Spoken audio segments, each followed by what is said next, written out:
Okay. So, ya, masih pagi hari ini. Semoga sehat-sehat kabarnya. So, perkenalkan nama saya Ignacia Swana. Sekarang ini saya leading the engineering team di Dana and particularly focusing on the backend engineer or server-side engineering. So today we will be having more sharing sessions dari Alibaba Cloud Solution Architect Pak Eros on DevSecOps and application monitoring, and also sebagai as a closing session ada Mas Halim dari tim saya dari Dana yang akan share Dana Loyalty. So ya akan Dana Loyalty. Jadi di sini kita akan lihat selain lihat loyalty architecture-nya sendiri gitu secara sistem, we will see how presentation yang mungkin Pak Eros akan show nanti will really come into life in the real product, yaitu Dana Loyalty product. So di Dana Loyalty itu stick di mana kita di mana kita implement CI/CD gitu ya, CI/CD leveraging Docker Image Registry, Container Service Management, and the load balancer. And then also from the development tool, again, database, OSS, message broker, and all the way to logging and monitoring. So all the software development cycles complete, we can use Alibaba Cloud offering. Oke, terima kasih Darlene dan Mbak Ignacia yang telah buka sesinya. Selamat pagi teman-teman semua. Perkenalkan nama saya Eros, saya Solution Architect di Alibaba Cloud. Dan terima kasih juga buat teman-teman yang sudah meluangkan waktu ini pada pagi hari ini untuk lihat sesi kita. Jadi di awal ini kita akan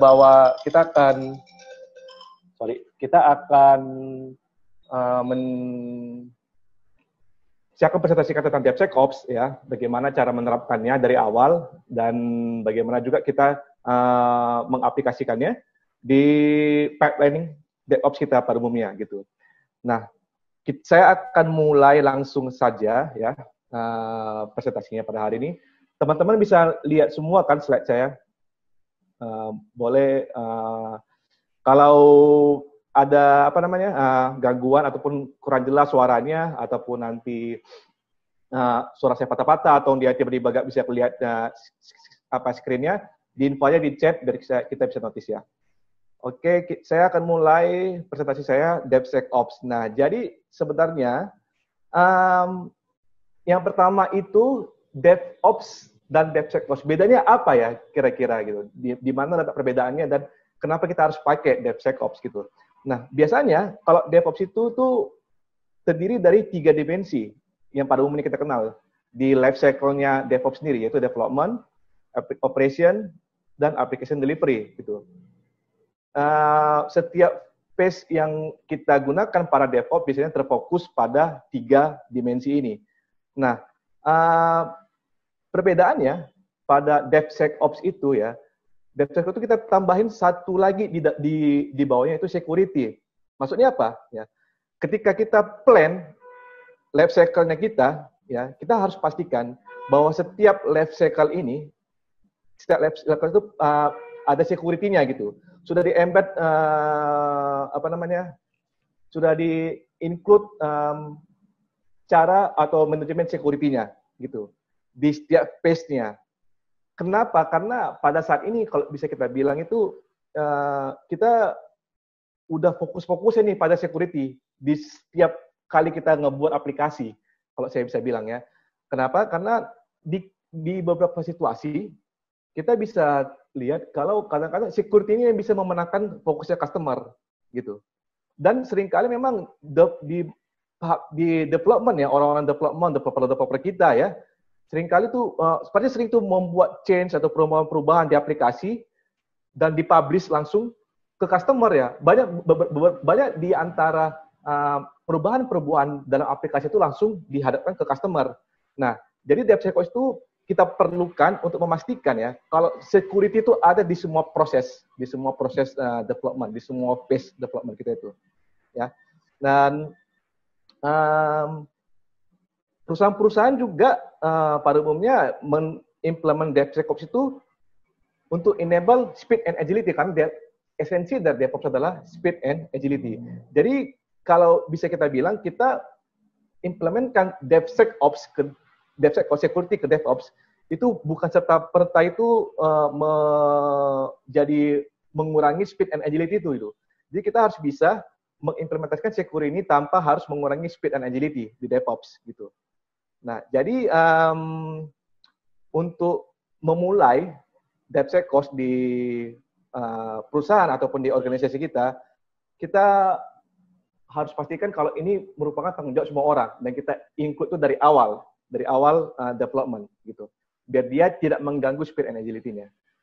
Berikutnya, kenapa kita harus DevSecOps? Apa faktor-faktor yang membuat kenapa kita harus implement DevSecOps gitu?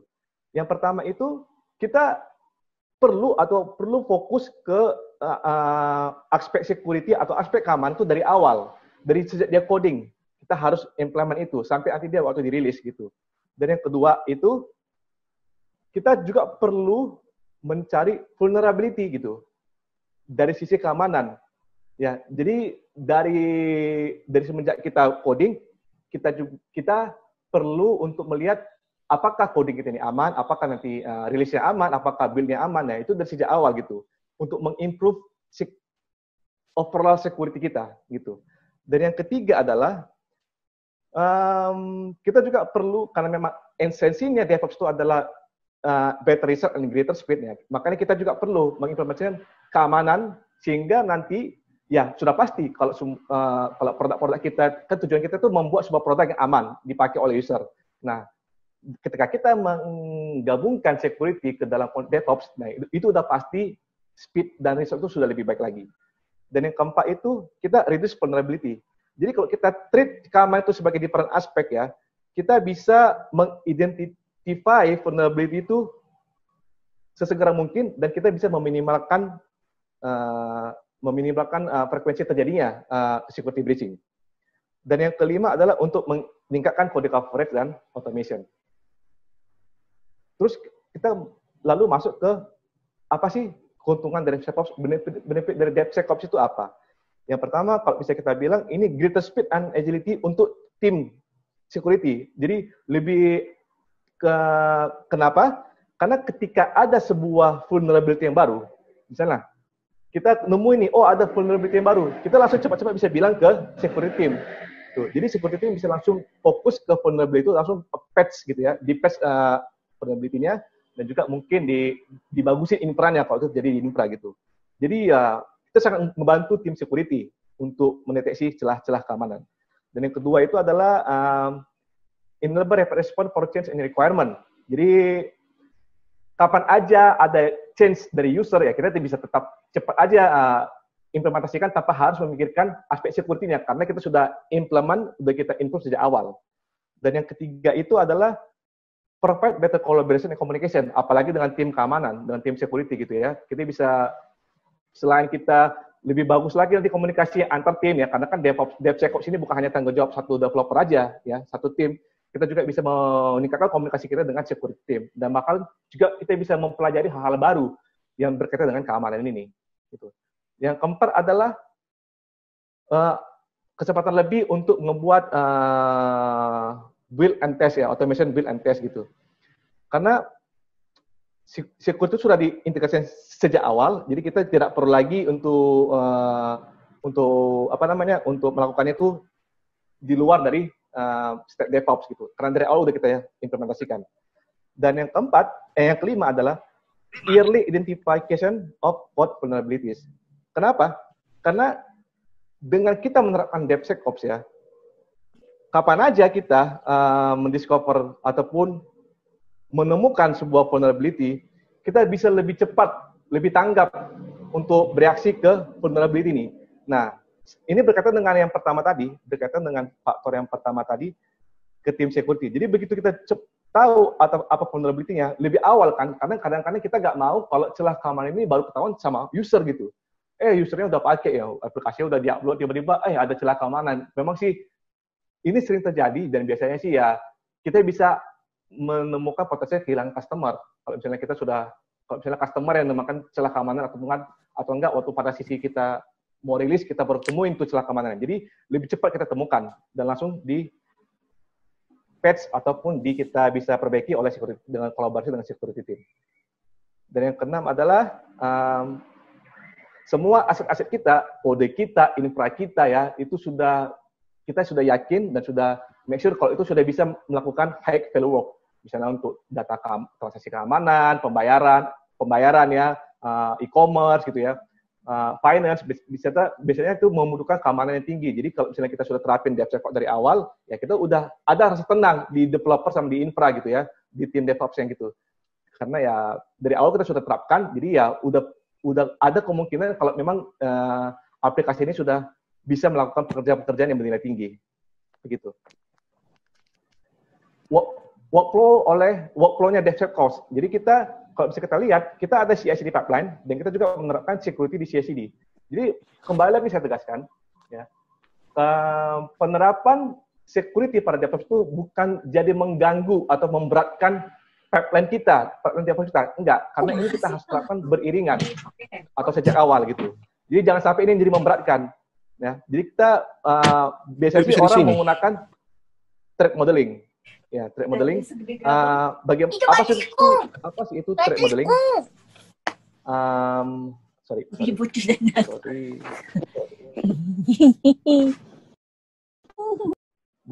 Boleh di mute kah, teman-teman?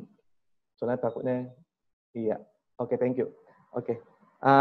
Threat modeling untuk workflow DevSecOps. Apa sih itu threat modeling? Ya, kita identifikasikan dulu. Biasanya kira-kira yang pertama itu misalnya kira-kira kesulitannya untuk membuat sebuah attack itu apa gitu. Dari awal kita identifikasikan kira-kira kesulitannya seperti apa untuk menghasilkan sebuah serangan ke aplikasi kita.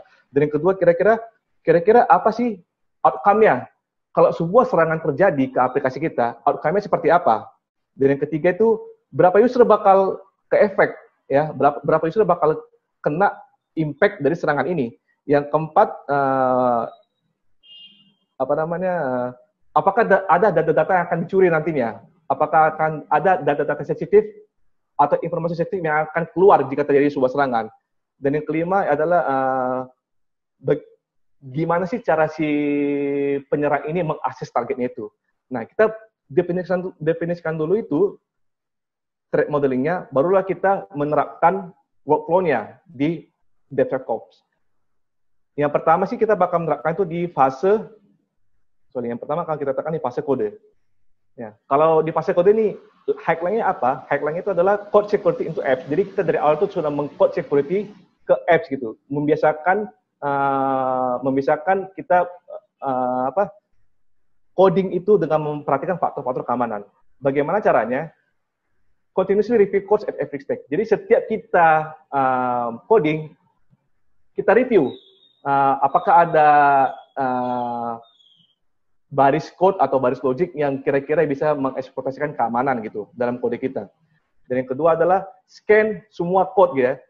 Scan code kita, pastikan nggak ada secret ya atau akses key yang dia di hardcode di line-line code kita itu. Karena ini praktek yang sering, bahkan sampai sekarang itu masih sering kejadian di kita. Jadi beberapa akses database itu di hardcode semua gitu ya. Kadang-kadang mereka mikirnya, oh ini development doang, nggak apa-apa. Tapi akhirnya kebawa ke production, karena memang nggak ada yang ngawasin. Nah, ini juga harus diperhatiin.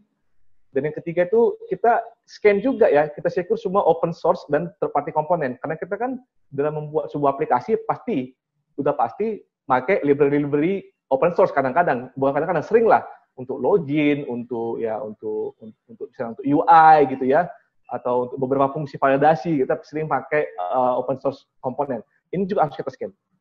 Yang keempat, kita maintain apps and component inventory. Jadi, setiap komponen-komponennya itu kita maintain, dan setiap label yang kita pakai itu kita maintain juga. Kita lihat, kita cek apakah ada update gitu ya. Kalau bisa di-update, karena biasanya mereka itu mengeluarkan update itu untuk memperbaiki celah keamanan, biasanya, library. Jadi, kita harus ada inventarisir dan kita mesti maintain semua, biar kita tahu. Misalnya di code ini kita pakai library ini komponen yang berkaitan dengan yang mungkin ada celah keamanan itu di loginnya atau mungkin di validasi sisinya, itu kita maintain semua biar kita lebih enak, lebih gampang ketika kita melakukan assessment secara berkala. tools-tools yang bisa digunakan apa aja. Nah, biasanya kalau misalnya kita mau meng-scan code ya, kita bisa pakai yang GitHub secret scanning ya. Ini biasanya kalau misalnya teman-teman pakai GitHub ya, pakai software version control ya, di GitHub itu biasanya ada nih, kita bisa enable secret scanning ya. Ataupun kalau misalnya teman-teman nggak pakai itu, kita bisa pakai beberapa open source tools ya, yang bisa men-scan code kita untuk melihat apakah ada secret key atau access key yang digunakan. Oke. Yang kedua, kita bisa mungkin pakai framework yang berfokus pada keamanan. Contohnya apa? Ya, Gauntlet untuk Ruby gitu ya, Mint untuk Python, BDD Security untuk Java gitu ya. Jadi kita dari awal kita sudah pakai biar memang ya kita sudah gabungkan dengan framework kita yang lain untuk continuously review codes at every step. Oke. Dan yang berikutnya mungkin kita bisa pakai SonarLint atau ESLint. Pasti ini untuk IDE, untuk IDE kita, teman-teman pasti sering pakai. Jadi biasanya sih SonarLint atau ESLint ini, SonarLint kan buat Java dan bisa yang lain juga, ESLint buat JavaScript ya, bisa kita pakai. Kalau misalnya kita coding tuh ada kesalahan coding atau nggak ada yang sesuai dengan prosedur atau protokol, dia pasti marah duluan tuh. Ini tools gitu. Jadi ya lebih baik dimarahin sama mereka daripada dimarahin sama customer gitu. Jadi kita bisa perbaiki gitu dari awal. Oke. Berikutnya adalah di fase build ya. Highlight-nya adalah use security artifact. Apa itu tahap-tahapnya? Ya. Ketika kita nge-build ya, kita nge-compile kode kita ya, include security artifact. Jadi kalau bisa setiap secret database, secret ke mail server, pokoknya ke tempat-tempat lain, itu kita semua encrypt pakai encryption key ataupun pakai access token management. Dan kalau bisa pakai KMS atau key management service. Karena KMS ini bakal nge-encrypt secret kita dan decrypt ketika dia mau di-build gitu. Jadi usahakan pakai ini security artifact-nya. Karena ya balik lagi, walaupun kita tahu ya ini kan saya nge-build-nya itu di tempat yang aman, di environment yang aman, tetap aja ya. Security breach itu bisa datang dari mana aja. Jadi kalau bisa, walaupun waktu kita nge-build, ketika kita mau masukin secret kita, ya kita encrypt mereka dengan security artifact. Berikutnya, kalau misalnya teman-teman semua pakai container, ada beberapa tips nih untuk mengharden kontainernya. Yang pertama itu avoid using root. Jangan gunakan root gitu. Jadi ini pasti kalau misalnya kita pakai container, udah dibilang sih sama orang-orang kontainer yang Docker-nya lah, kalau kita sering pakai Docker. Kalau sebisa mungkin, jangan pakai root gitu ya. Pakai user yang berkaitan dengan yang memang disediakan oleh si kontainer tersebut. Gitu. Yang kedua adalah kita limit networking kontainernya gitu. Jadi benar-benar port mana yang mau diekspos gitu ya. Dia port ini bisa bicara sama port lain yang mana gitu. Kita limit. Jangan sampai, karena kenapa kalau misalnya udah kita limit, kalaupun nanti ke depannya ada security breach, kita bisa mapping itu, kecilin. Oh, mereka hanya akses network yang ini gitu. Jadi sejak awal kita limit kontainer networking-nya. Dan yang ketiga tuh kita run hardened kernel. Beberapa image container itu pasti sudah ada yang tipe-tipe yang sudah di-harden karena kernelnya. Itu boleh dipakai oleh teman-teman semua. Use OS security module. Contohnya apa? Linux di CentOS. Jadi kalau misalnya kita pakai Linux itu, jangan di-disable gitu. Karena di beberapa praktek ada orang yang biar gak ribet deployment kontainernya, biar bisa diakses webnya gitu ya. Mereka disable tuh Linux-nya. Padahal Linux itu benar-benar untuk ngamanin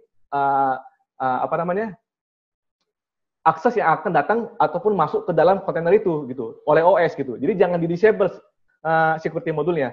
Kita cari cara biar bisa di whitelist gitu ya, atau biar bisa kita kasih permission untuk akses gitu. Jadi jangan di-disable ini security modulnya.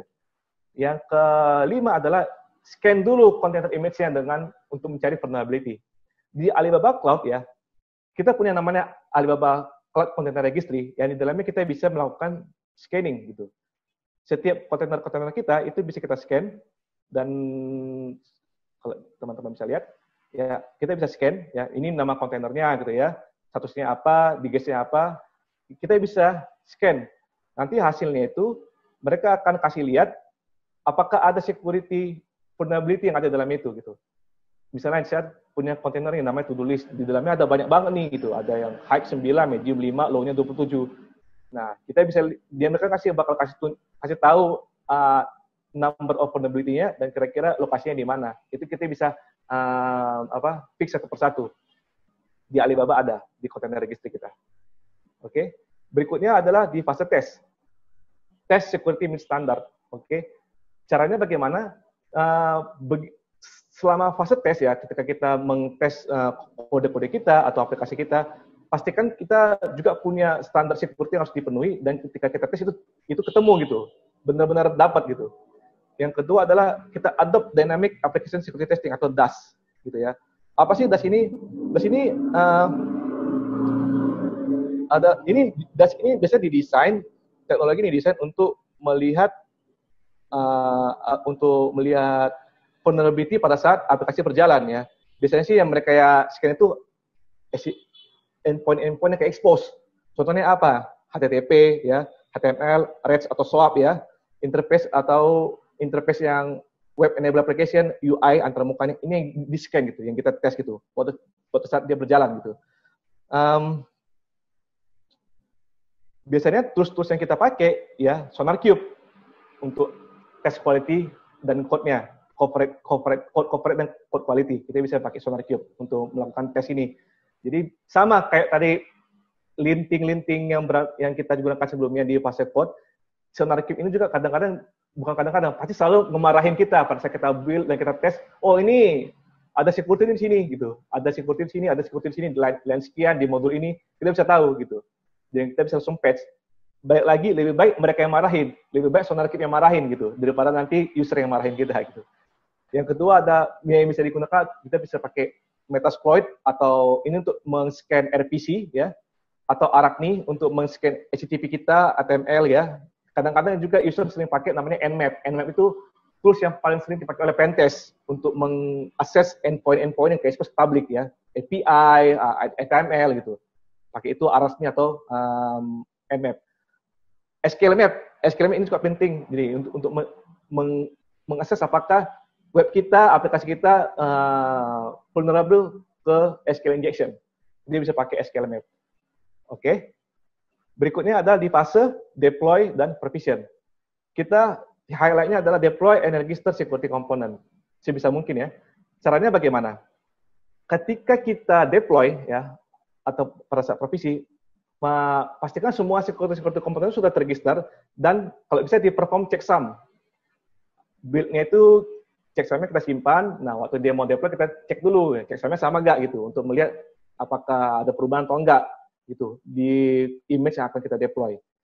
Dan yang kedua itulah secure API gitu. Kalau teman-teman pakai API itu kita secure API-nya dari segi aksesnya, siapa aja boleh akses, endpoint mana yang boleh expose, mana yang enggak gitu ya.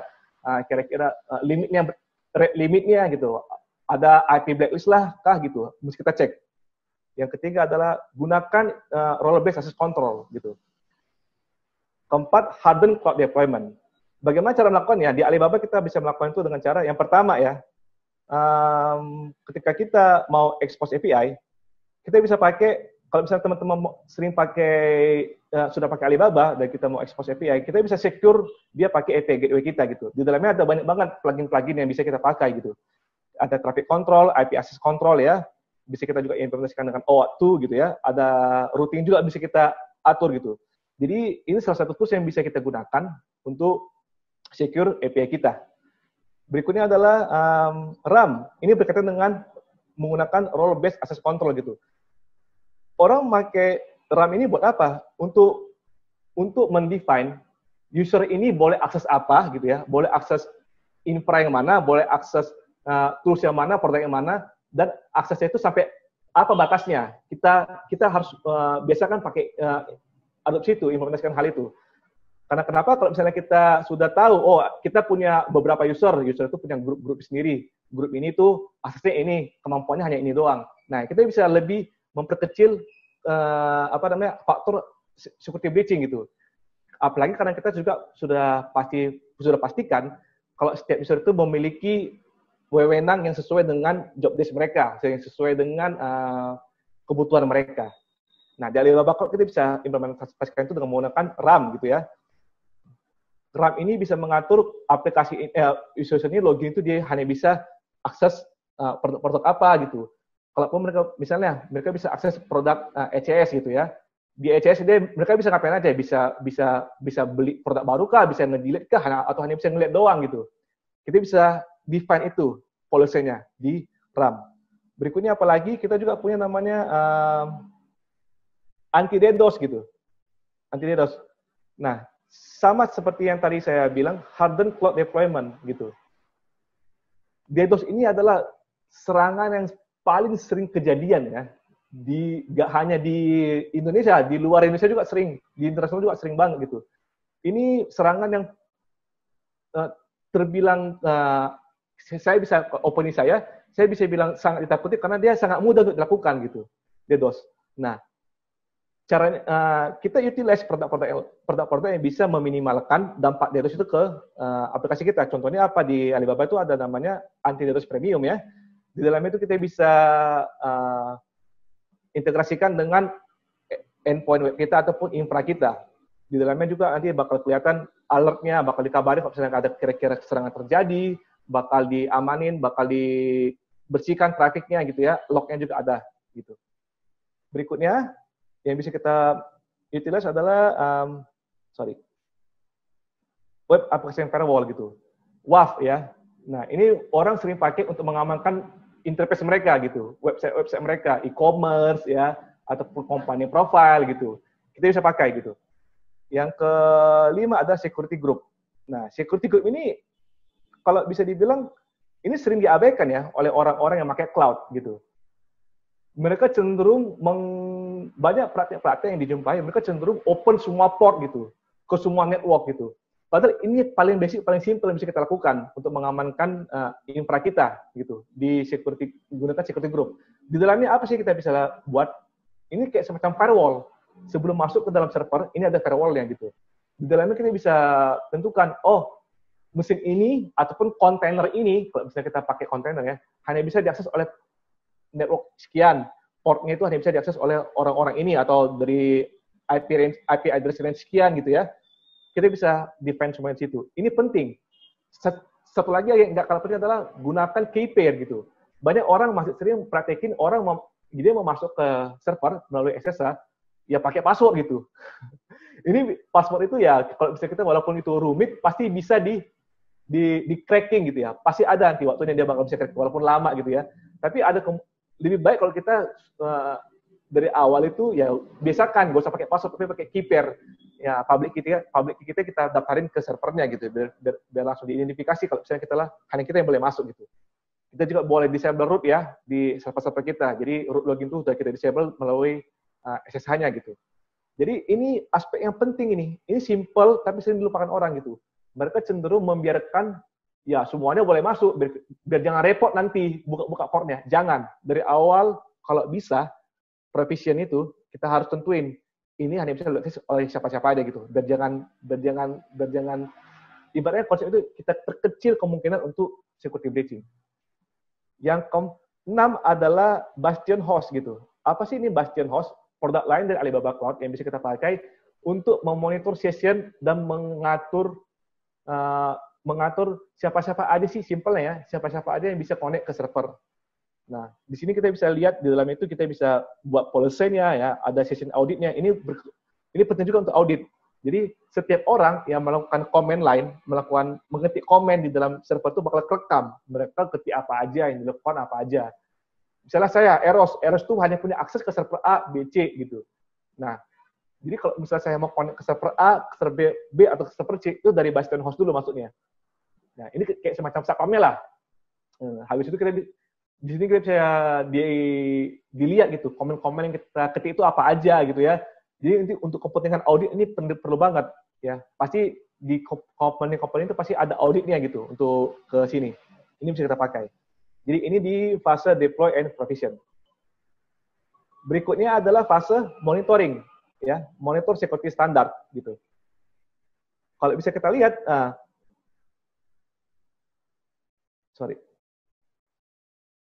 monitor all security standard itu dari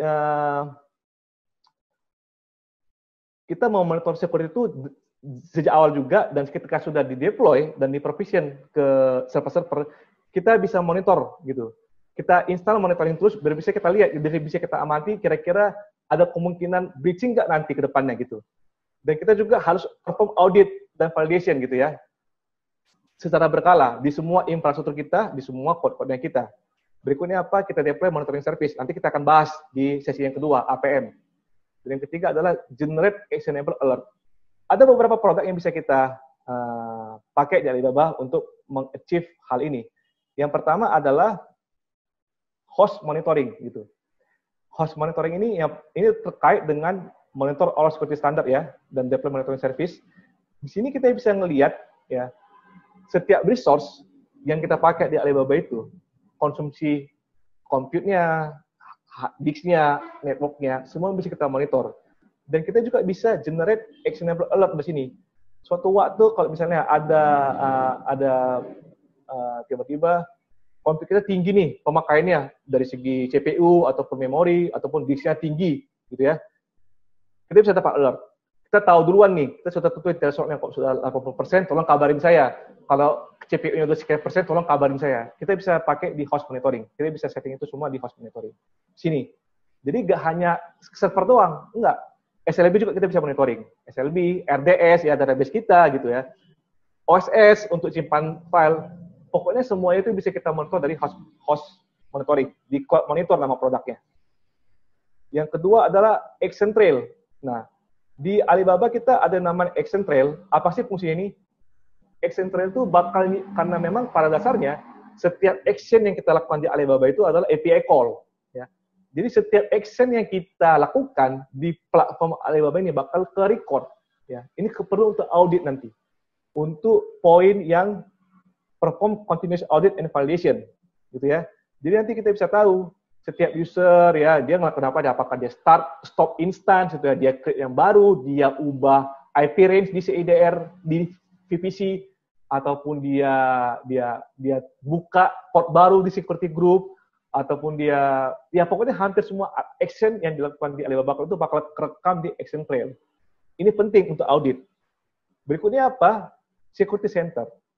Security Center itu semacam produk yang bisa kita pakai untuk mengamankan semua aset security kita.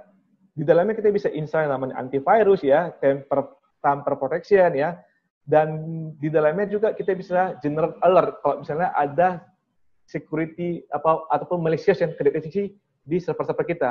Ini sangat berfungsi dan berguna apalagi di mesin-mesin yang memang kita pakai banyak library open source di dalamnya gitu. Jadi kadang-kadang kita pakai ada mesin nih di dalamnya kita install banyak open source library gitu ya. Nah kadang-kadang kan namanya open source library kan pasti vulnerable tuh, ada aja celah security-nya gitu. Nah ada di beberapa kasus ada yang memang mesin-mesin customer kita itu yang karena memang mereka gak spesifik pakai open source library, akhirnya ke infect sama cryptocurrency miner. Cryptocurrency miner ini sangat common ya, sangat umum terjadi di cloud gitu. Karena mereka bakal menghabiskan resource cloud kita gitu.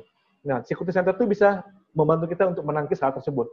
Karena kenapa? Mereka akan mendeteksi ya di semua instansi yang kita masukin ya, akan mereka deteksi secara berkala ya. Mereka lihat apakah ada vulnerability dan yang kemudian juga kita bisa install antivirus di situ dan kita juga bisa generate alert. Ini yang paling penting.